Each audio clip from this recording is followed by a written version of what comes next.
Hi, Juno News. Alexander Brown back for another episode of Not Sorry. I'm the director of the National Citizens Coalition. I'm a host and a op-ed writer here. I'm a contributor to Project Ontario. I work in campaigns, communications, and we have a great chat today with Greg Brady. Greg is a longtime sports broadcaster, a news broadcaster. He's sort of a titan of drive time in Ontario. He has run federally as a conservative candidate in Ajax of late. He has a good head on his shoulders and a good heart and is a real advocate for open discourse, common sense. And I was very thankful to have a lengthy chat with him because there's a lot to talk about. We are seeing continued failures to launch, and we want to be proven wrong. We want these next 10 years to start differently than the last 10 years. But if you're following along with what the Liberals are actually putting forth, we have a Build Canada Homes debacle where the government has concocted and was found to have concocted this Potemkin Village housing stunt. A Potemkin Village in politics and economics is a construction, literal or figurative, which is where the purpose is to provide an external facade to a situation, to make people believe that it is better than it actually is. This dates back to Grigory Potemkin, a field marshal and former lover of an empress who, to impress her while she was traveling the Crimea, would build these fake villages like upriver, and then she'd pass, and then they'd disassemble them, and then they'd go build them further down, all to show off. And so a wonderful romantic gesture. But when it comes to a historic and ongoing and generational housing crisis and an arguable Ponzi that has abandoned our working class and young Canadians, that is not acceptable. To be staging these external facades, these fakes, these fugazis. Journalist Brian Pasifume of the Toronto Sun went to the site of this Liberal housing announcement, and it had been all torn down. They practically salted the earth. And expanding off that, Carney was just in Mexico. They are touting that we have some major trade agreement with the Mexicans when we only both countries sort of account for 2% of each other's imports and exports, and they were using fake bags of wheat. We don't make these Canada bags of wheat that they presented. It's like these bags look like that money sign that bank robbers would steal in old-timey movies. And so, when your housing plan looks like historic lies and your infrastructure projects are already in the works and they're taking credit for that, and we're getting stunts on our trade relationships, there's reason to be deeply concerned here. And another reason to be deeply concerned, as we all know, on Sunday, it was Sunday news dumped that the Carney government, on behalf of Canada, I don't remember voting for this, I'm not sure if you do as well, they are recognizing Palestine as a state and all but endorsing that sort of strange bedfellows union between the Western far left and Middle Eastern hardliners. I think we can all be open and compassionate about the situation there, but to recognize the Palestinian state and ask Carney what then he would believe the capital of the state to be, and he would run in the other direction, risks further rewarding the worst of behaviors inside Canada, emboldening an authority in Palestine that hasn't held elections since 2008, as well as Hamas's brutal attacks and the continued holding of hostages. These are just a snippet of what Greg Brady and I get into, and I hope you join us for this chat. Joining us now is the renowned host of the top-rated Toronto Today on AM 640, formerly of the Fan 590 and Detroit Morning Sports Radio. He's called Super Bowls. He's a fierce advocate for common sense and building a bridge through conversation, and he ran federally for the Conservatives in Ajax in the past federal election. Greg Brady joins the show. Thanks for being here, Greg. Thank you for having me, first of all. And if we mad-lib some of that up, you could say I'm a fierce advocate for Super Bowl halftime shows. Bring rock and roll back. When's the last time you saw an electric guitar on stage at a Super Bowl? You just don't see it anymore. What happened? I guess Prince, in that incredible In the Rain performance in Miami, or Bruce Springsteen sliding into camera. Now it's all just replacement level pop nonsense, right? It's a lot of that, and maybe, just maybe, I'm still anticipating it'll be Taylor Swift this year. That rumor's kind of died down. They asked Roger Goodell that on the Today Show in early September. I still think she's going to do it. So maybe we'll go live. We'll drop this chat before Goodell steals all of our attention and makes us care a lot less about politics by debating what 5 songs Taylor Swift will do and whether the Chiefs will be there and all the guests and everything. Well, you could actually see in the polls in America, like they stop caring about certain domestic issues once football season starts, and so No that's kidding. the bread and circuses thing is real. So we could go on forever. I can see why you're so good at burning 3 hours in the morning on drive time. Three and a half. The other half half. hour, I'm very bad at burning, as many will tell you. You guys got to pick which half hour I suck at burning. I've been on all 3 of those hours, and so I'm Yeah. appreciative of it. And for folks who don't know, I in some ways got my start doing this and getting to get to know the Juno audience more of late, because during COVID I would go on with Greg and he would let me kind of rant and rave, and we'd unpack some of the worst of those years and big government overreach. And so it is cool for me to be on the other side of this now, to have you on my show. And so Greg, I'm grateful for that. Well, just on that front, yeah, probably around, I want to say one of the first times you came on was around, I wouldn't say it was a turn, like by about late September, early October 21, when we've had vaccines accessible for several months, and we had that real lousy spring where we were the only jurisdiction with golf courses closed by the premier, and seniors that were told, hey, go get 2 shots and you can hang out together again. And then month after month went by and they couldn't hang out together.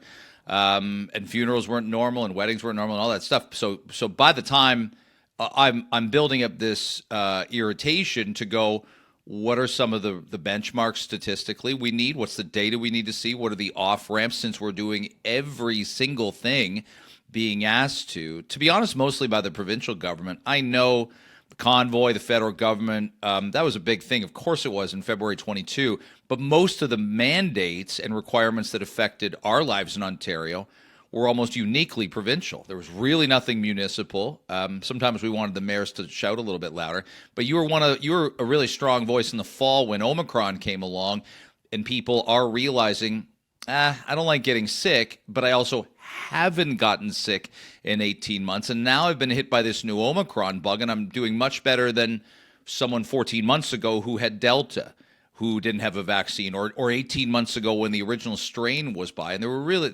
obviously some harrowing health stories. So you and a few others started coming on.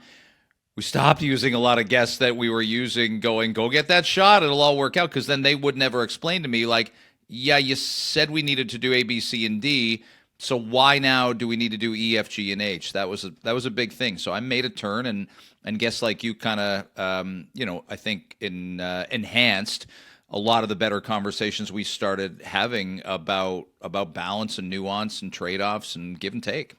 And that's so often lacking in the media sphere, in this occasionally, to me, this uncomfortable relationship between government and media, where you see some official party line and some comms varnish. Like, I'm a comms guy. I'm the director of the National Citizens Coalition. I write columns for the papers that have me, publications like The Hub. I get to talk to these great people at Juno here now. And I noticed during COVID, pretty early on, and it wasn't that I didn't want everyone to get sick. I didn't want to kill grandma. I don't know why we punished the whole country for its failure to warehouse the elderly, and why, Quebec would put in a curfew because they had a terrible situation in long-term care. I don't see how those two things ever connected, but it was just, I noticed spin, and I noticed political spin fairly early, and then I had a hard time forgetting that. And so much of what folks like me do now is, when we notice the nonsense, we almost think of those COVID years. We go like, I know that you're gaslighting us a little bit. And one thing that I can think of right now that connects to that is, you just went into this on your show. The orchestrated Sunday news dump of Canada's acknowledgement of the state of Palestine, and an authority that hasn't held a democratic election in almost 20 years. I have great sympathy for the humanitarian toll, but surely, though, this is emboldening hostage takers, the weekly protests in our Canadian streets, the threats to our Jewish communities, is it not? Yeah, I was drop dead shocked by it. I think we all had anticipated a early week United Nations General Assembly session where the Prime Minister, Mark Carney, gets up and says, as I announced in the summer, with these conditions, with consultation with members of cabinet, foreign affairs minister, you name it. This is what we would declare were we to see, again, back to conditions, A, B, C, and D. Hamas must not be involved in any elections going forward. The Palestinian Authority has to enact some kind of authority over Hamas. They've done anything but for the longest time. Then you get into a scenario where you say not only should the hostages be returned, there's a lot of other subtle things that we'd all like to see get worked out. But when I hear people talk about, Alex, a two-state solution right now, I just don't think they've thought it through, and it's very clear to me. They've never taken a university course on this. They haven't read a lot of books. They haven't watched a lot of really nuanced documentaries. And similar to what we were talking about even with the pandemic, this is not a binary issue here, and it's maddening it gets presented as that.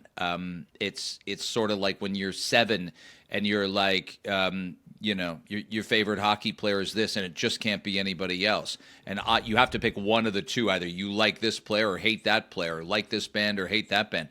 And there is simply no room in the vocabulary for, well, are you pro-Palestinian or not? Are you pro-Israel or are you not? Because there's so many layers to it. I've spoken in the last 36 hours. I get why MPs right now don't want to go on the record from the Liberal Party. And I actually have empathy because I think two things. One, many of them were blindsided by Carney doing this over the weekend and in essence saying, I hereby declare, should say Canada declares, the recognition of a state of Palestine. None of them had, none of the ones I talked to anyway, of the three, said, I had an inkling this might happen, or we kind of got warned this might happen on the previous Friday, and they would have. So there's the snap surprise, I'm doing this anyway, regardless of the conditions being met here. But then there's also the second layer to this, which is there are people who are adamant that that for a long time now, since the war began, Israel's been too aggressive. Israel hasn't been proportionate.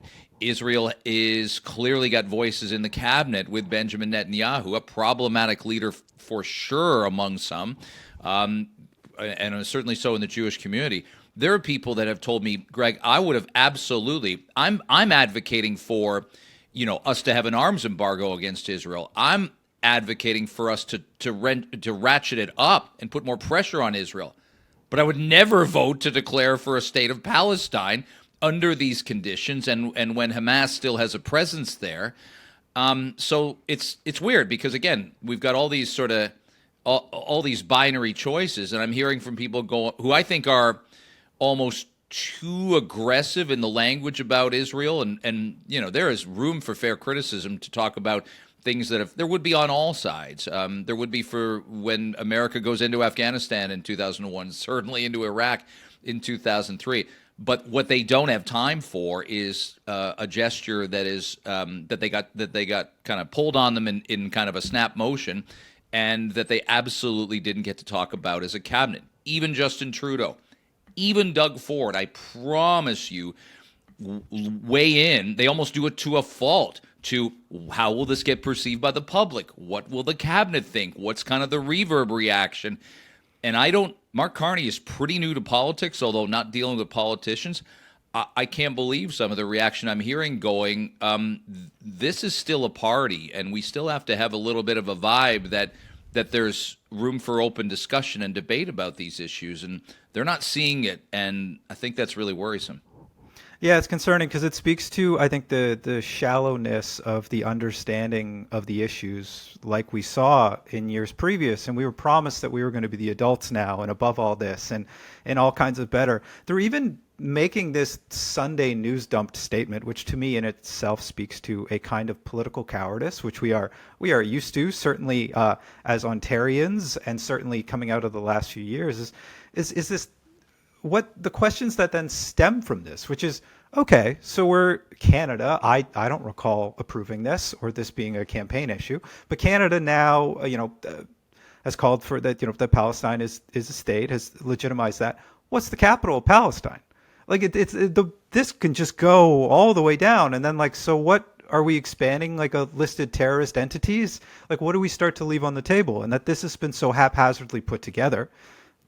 I know that there are people inside of Liberal caucus who are blindsided by this. I think of guys like Anthony Housefather, who have so often had to sort of debase themselves, and it's not. I don't believe that to be their fault, where they're trying to have this both ways and they're being pushed and pulled in other directions. But this, to me, points to this looks a whole lot like the last 10 years, where it's virtue signaling, it's empty gestures, it is Trudeau tweets that welcome the world, and all these like haphazard thoughts on Melanie Jolie saying, don't you understand the demographics in my riding? It's like, I thought we were supposed to be a little bit more measured here. Yeah, you got it. There's a lot of quiet part out loud. Yeah. I won't defend everything in Trudeau's first 4.5 years, but I do think it's a tone of after the 19 election, and it was only a minority government. I think the sands started to shift a little bit, and obviously Trudeau had to be more on his toes. And he kind of, in 15, I really think he got in 2015. And again, it's a zero-sum game. So you have to give full credit to the Liberals to recognizing the moment, recognizing this is the right guy, the right time, the right communication. He's interesting to people. Everybody knows who he is. It's name recognition. It's facial recognition. They didn't have that with Michael Ignatieff. They sure didn't have it with Stéphane Dion. So when he comes in with a bunch, it was kind of like, the first day of school. Like you're looking around at a new school. You're looking around at all the new kids, and Trudeau's going, I'm going to need some help here, because I think the people that know Justin Trudeau the best will tell you within the first 10 minutes of talking to you, he was early on able to recognize what he didn't know. He knew he was a little bit of a, it's not fair to say an intellectual lightweight, but certainly for geopolitics, that wasn't something that he had dove into as a kid, studied in university, really knew. I mean, I'm sure there's some osmosis when your dad is prime minister, similar to my colleague Ben Mulroney with his late father, Brian. Of course, that's going to seep into your system, but the muscle memory took a while to flex in. Then, to your point, by 19, we're looking at ostracizing key members of cabinet. Again, the accusation from Jody Wilson-Raybould, the former cabinet minister, is he asked me to lie. I wasn't going to do that. He pushes Selena Cesar-Chavannes out, who was his parliamentary assistant. Dr. Jane Philpott was a really smart person, and I'll give the Ford government credit. Pretty smart to hire her to try and help with the house fire that healthcare is in Ontario, which I'm sure we can get to in a bit. So I look and I go, I think Trudeau was leaning on people in the first 5 or 6 years. There came a point, Alex, when I think he thought, now I've got it, and I don't need to keep the circle as wide. Mark Carney's been prime minister, elected anyway, for 4.5 months if we don't count the lead up after winning the leadership and calling the snap election. That's really unusual ground after 18 weeks to move on a thing like, I'm going to declare Palestine a state myself. And you can always tell also by the social media responses.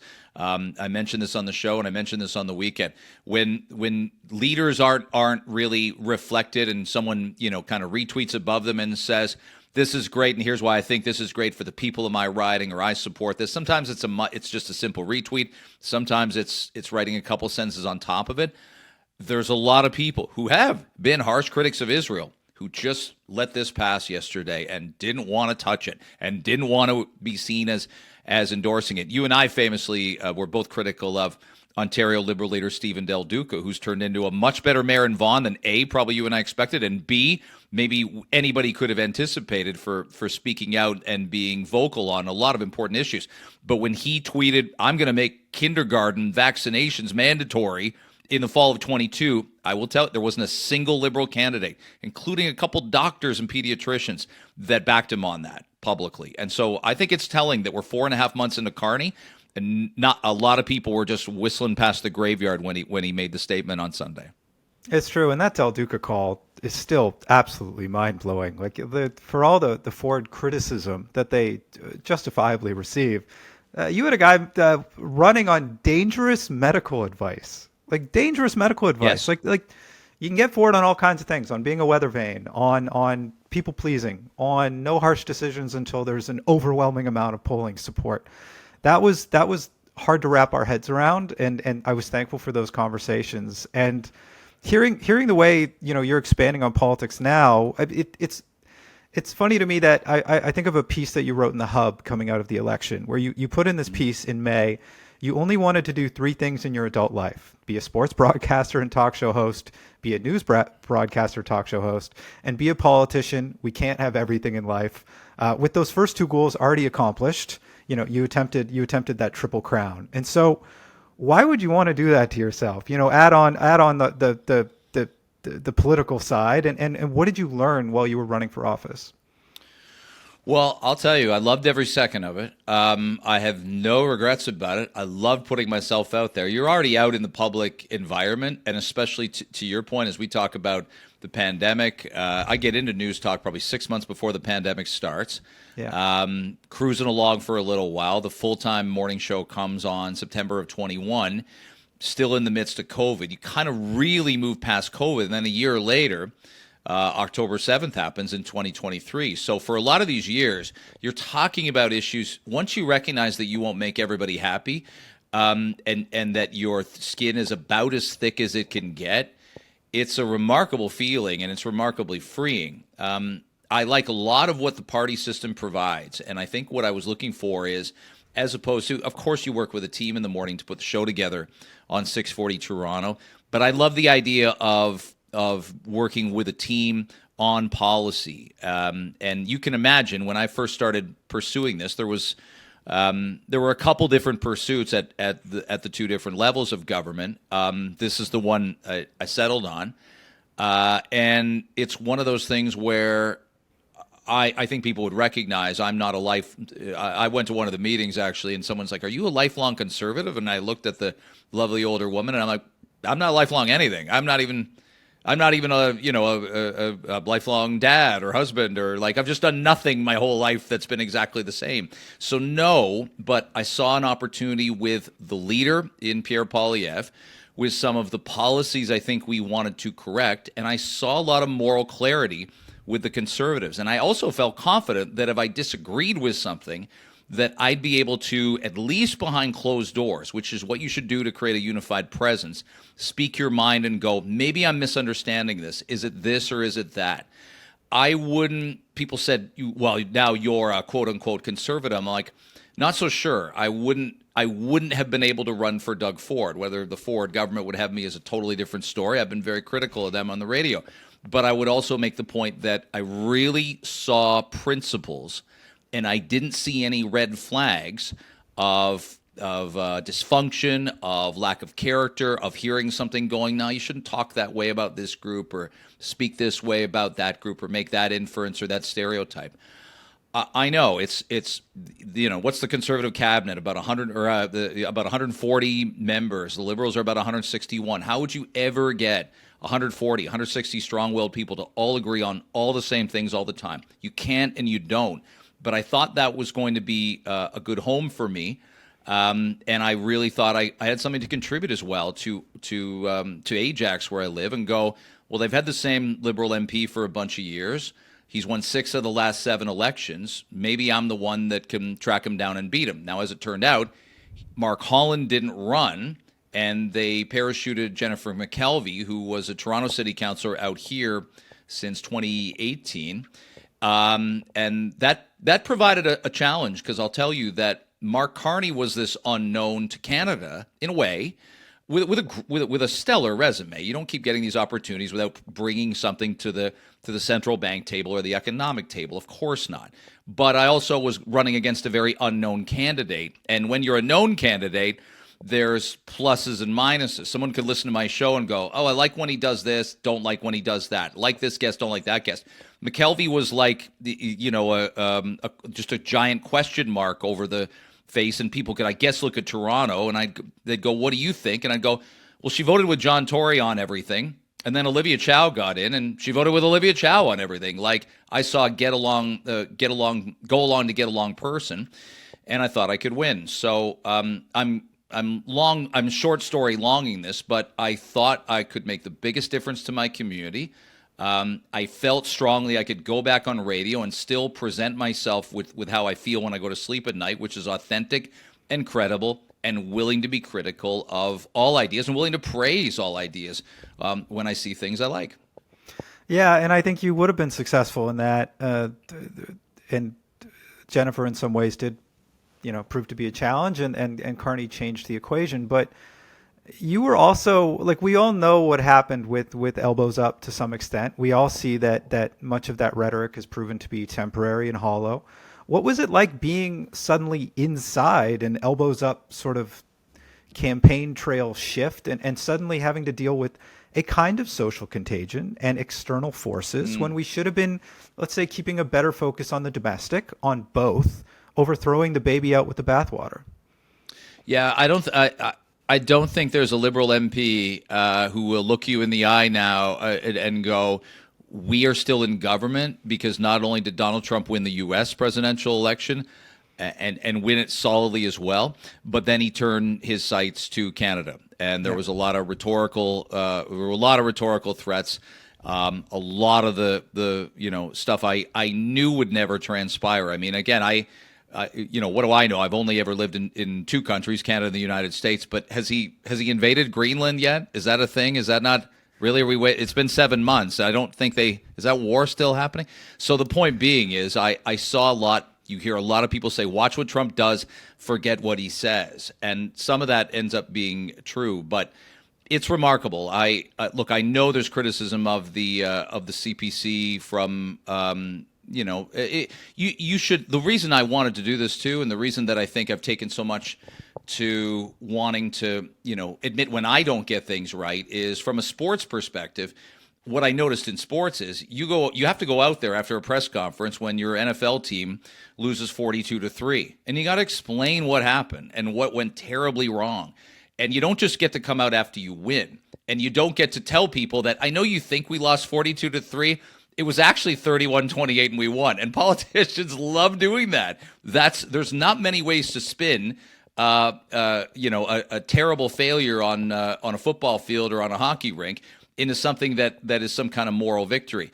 Politics, it seems to happen all the time. So I thought, well, that's easy for me to spot. I've enjoyed being able to call that out on all sides of the political equation. And I know to avoid that. I know how much that drives me crazy, and I see that as unhelpful to the democratic process and hypocritical. So when I'd be knocking on doors, I attempted to present as very authentic, and I thought there was a real massive connection. I saw the generational divide. You're talking to 18 to 34-year-olds. People be like, let me just go get my daughter. She's sleeping downstairs. Oh, is she visiting? No, she lives here. She's 31. Oh, here's my son. He's 28. Here's my other son who's 26. They'd want to say hi to you. He sent out 300 resumes. Exactly. Yeah. That was obviously before the summer of almost no part-time work, but you could kind of see the warning signs all there. So, but to your point on the contagion front, you'd speak on the porch to what on paper are really smart people, educated people with good jobs in good neighborhoods. This is a wonderful place to live in Ajax. It's got its warts, but I don't want to live anywhere else. And to be honest, I've told the party this.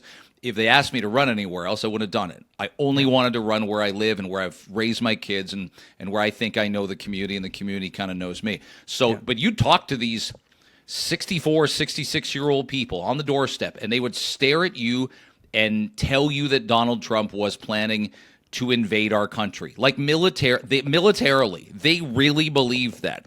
And it doesn't help when a prime minister is moving up the rhetoric and talking about wants our land, he wants our water. Our relationship as we know it is now over. And break us so he can own us. Wants to break us so he can own us. Exactly. Crazy. So Yeah. I don't know how you defend against that. If someone's going, well, I think aliens are going to come down someday from another planet and there will be a zombie apocalypse. That's a really hard thing to talk people out of if they really believe it. And it was happening in real time politically. Yeah, that burden of proof is impossible to establish, right? Like it's I think there's, I don't know if you spot it. I sense a little buyer's remorse. It hasn't been terribly long.